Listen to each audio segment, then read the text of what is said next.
we've come to the close of the conference.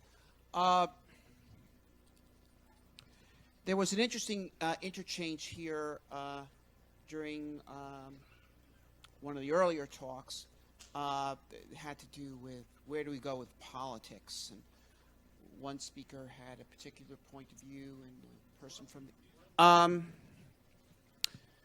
question came up about our political orientation, and one speaker was one way, and a person from the audience took a very different point of view.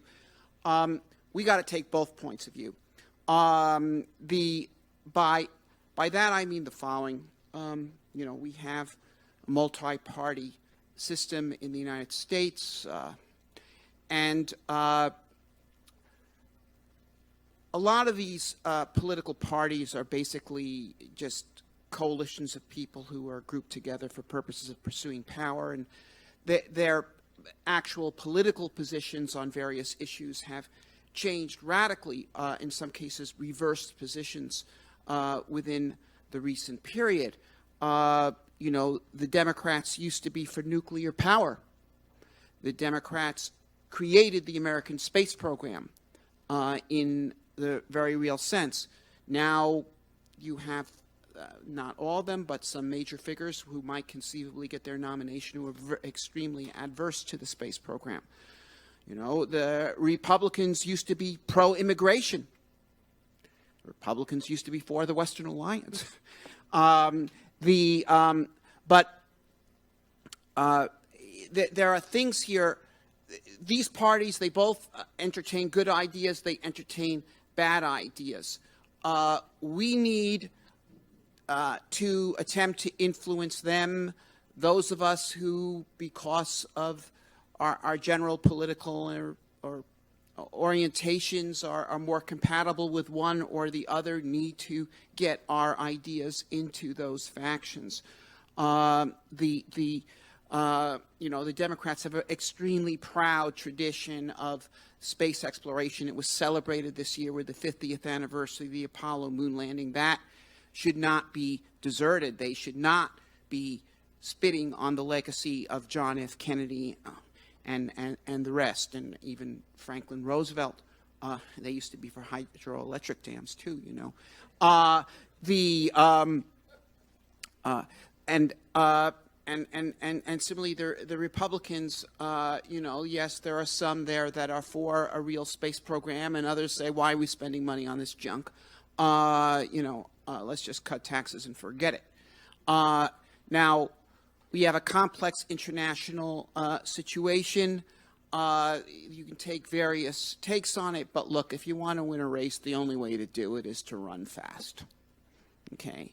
So, you can like what China's doing, or you could hate what China's doing, but if you want to stay ahead of them, you need to run fast.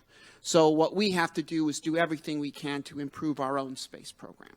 That's what we have to do. And yes, I agree with Greg Autry very much on the necessity of creating private property rights in space. We had these two asteroid mining companies, and they both more or less folded. And the reason why, is that their business plans were impossible in the absence of the ability to stake claims on asteroids. We do have the technological capability today to explore asteroids, not to mine them. That's not possible yet, feasible is the right word. But if you had the ability to stake claims, you could finance asteroid exploration, stake claims, sell the claims. They could be mined later. But there's no mechanism for that. We need to have legislation that unleashes the genius of our system. And so yes, space development requires that. Do you know why the buffalo were driven to almost extinction in the United States? Because nobody owned them. Okay, that was. If you think about this for a minute, okay, think about the pioneers, poor farmers going west, maybe owning 5 head of cattle, would have to work a lifetime to create a herd of 100 cattle. Okay, and yet here's 60 million bison.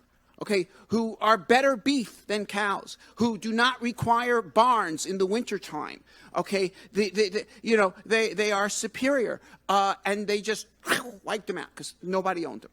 And there for the take. You own your house, not because you're living in the house. 3 strong guys could come into your house and throw you out. Okay, you own the house because you have a piece of paper that the police respect. That is your title to your house, and so private property does not exist in the absence of a governmental structure that supports the existence of private property. And it doesn't mean we don't need space police. We need an office where property claims can be filed, and therefore where product coming from that is either respected or banned depending upon whether it is legitimate or not. Just like the patent office, actually. And by the way, the U.S. Patent Office, which was created by Alexander Hamilton, justly celebrated person, has been a boon to the entire world. Because if you are a Finnish inventor, a Finnish patent doesn't do you any good, but you file a patent in the U.S. Patent Office, you've turned your ideas into property. And we need a space claims office. It could be set up in the United States. It could be set up by international agreement, but we need that. But to come back to the subject at hand, we're about to have the primary season.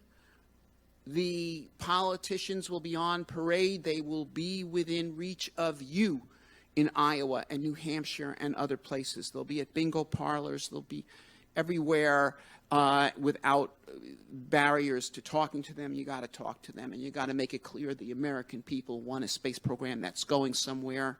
Okay, and even going somewhere that it hasn't gone 50 years ago. And this is what's expected of them. And so even, I don't want to name any names, but, the senator from Vermont, okay,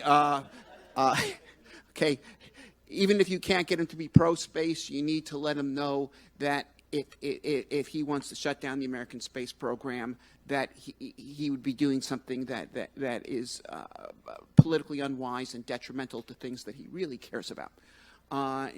Give them some pause. And those that might be favorable, they need to understand that, yeah, the people are behind them. And so we need to be doing that.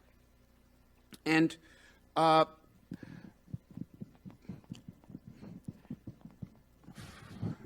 as I mentioned in my talk on Thursday, people talk about the threats to the world, climate change, resource exhaustion, asteroids.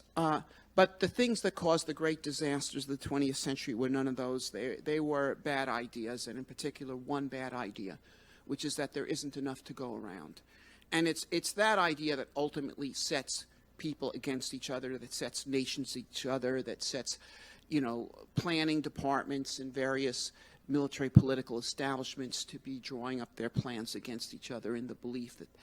But if it's clear that this is not true, that it's not true that there isn't enough to go around because the earth comes with an infinite sky, and that the true human prospect is not one of nations in a struggle for existence over scarce resources, but nations, a bumptious family of nations with different outlooks, and different histories that give them different outlooks, but making different kinds of creative contributions that expand the prospects for everyone.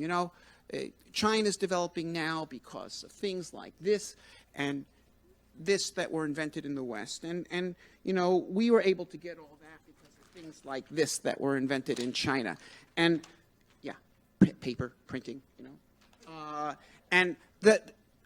so we each have something to contribute to the future, and it can be an infinite future, but people have got to see that it's an infinite future.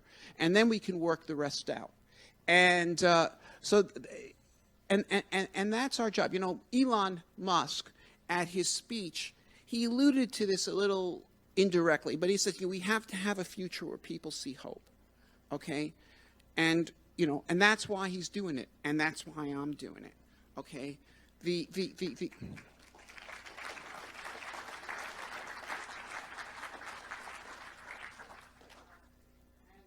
Let's spread the vision. You know, Musk is out there. He's the man in the arena.